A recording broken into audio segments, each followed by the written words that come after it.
In some good news, I know we don't get to say that much, but in some good news, we've just learned that all 45 people in a major vaccine trial successfully developed antibodies. The only bad news is that a vaccine isn't coming until next year at the earliest. And in the meantime, America just set another new record for daily coronavirus cases. So congratulations to those 45 people. I mean, not only do you have antibodies, you're probably going to inherit the earth. So have fun repopulating.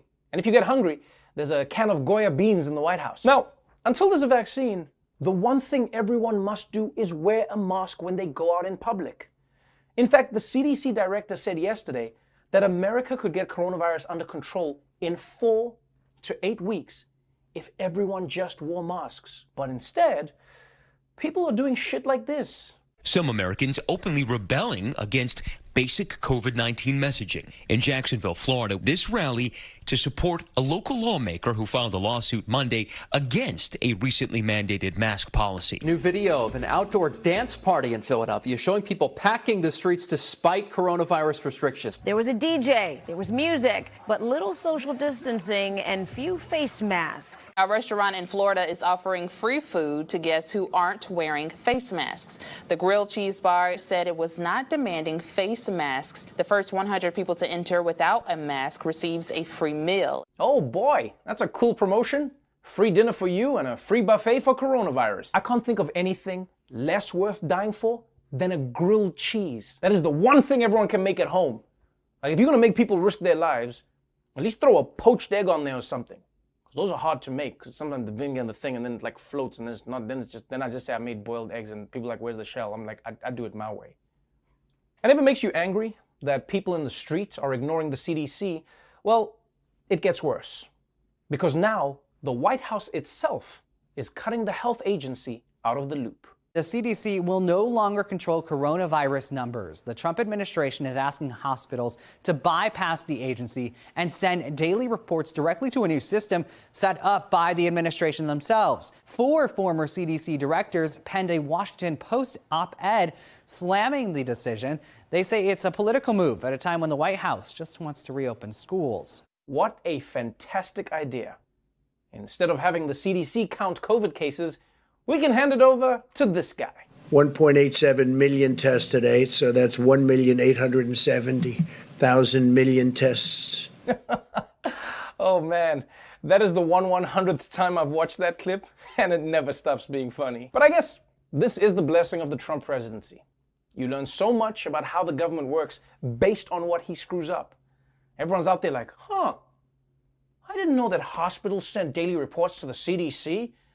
But now that they're not, I'm furious about it! Now, one of the reasons that Trump is turning on everyone from the CDC to Dr. Fauci is because they're against his plan to reopen schools at any cost. And that's what he wants to do. He wants schools open.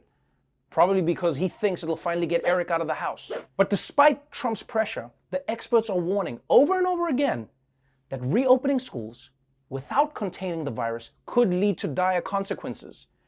And that's why some teachers are now preparing for the worst. As the decision on whether to reopen Texas schools intensifies, teachers are writing open letters expressing their concerns and frustrations. On social media, educators are going as far as writing their wills, citing what they call America's decision to prioritize money over people.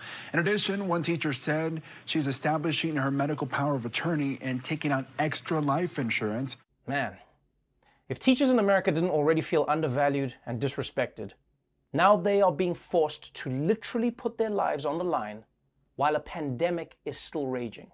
Being a teacher is already hard enough. The classes are too big. You gotta spend your own money on supplies. And if you do a really good job, what do you get as a thank you? A kid brings you an apple. It's not a good gift, Billy, you little shit. They're $1 a pound. You just put your dirty ass booger hands all over it. I mean, if I were a teacher in this situation, I'd just start suspending students for whatever reason I could, just to get them out of the room. Chewing gum, suspended. Got a question wrong in class, suspended. I mean, I love kids, but I'm not dying for someone who doesn't know 2 + 2. So coronavirus has teachers all over America more worried than ever before. But at least many of their students are finding ways to make the most of this disaster.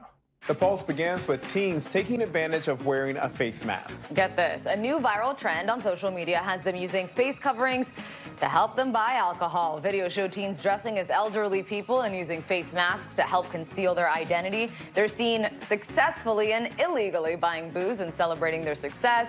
Some of the videos have been watched more than 2 million times. You're dressing up like grandma, but what would grandma say about what you're doing? Yeah, I think grandma would be happy that at least someone is wearing a mask. But kids, please remember, this is a very dangerous game that you are playing.